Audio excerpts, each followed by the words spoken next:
கொண்டார்கள் என்பதையெல்லாம் நாம் நம்முடைய ஓதுவாமூர்த்திகள் வழி வழியாக நமக்கெல்லாம் பாடி காட்டிவிட்டு சென்றிருக்கிறார். அந்த முறையிலே ராஜராஜ சோழன் தான் அந்த ஓதுவார்களை எல்லாம் உருவாக்கி நமக்கெல்லாம் கொடுத்து விட்டு சென்றார்.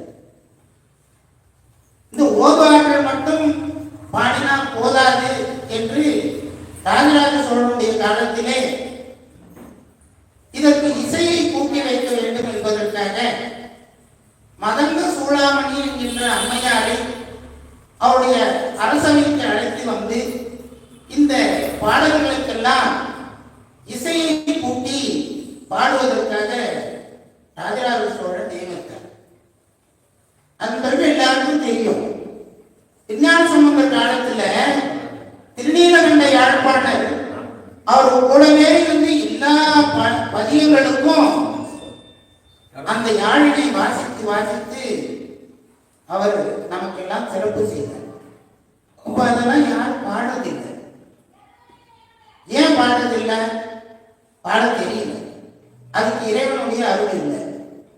ஏதோ நம்ம சதீஷ்குமார் ஐயா அந்த வாய்ப்பு கொடுக்கவே ஒரு 2-3 பாடல்களை இந்த 12 திருமுறையில ஒவ்வொரு பாடலும் நாம் சிந்திப்போம் என்று இந்த நேரத்திலே நாம் கூறிக்கொண்டு இந்த திருமுறை பன்னிசை வழிபாட்டினை துவங்குகின்றோம். தெரிஞ்சுக்கணும்.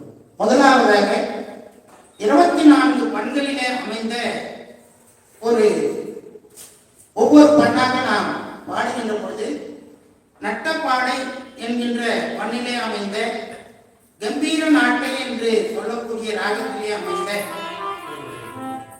ஞானசம்பந்தம் முதல்ல இந்த 12 திருமுறைகளையும் பாடுகின்ற பொழுது முதல் திருமுறையிலே இந்த நட்டப்பாடை என்று சொல்லக்கூடிய அந்த பண்ணிலிருந்து தான் முதல்ல துவங்குகிறார்.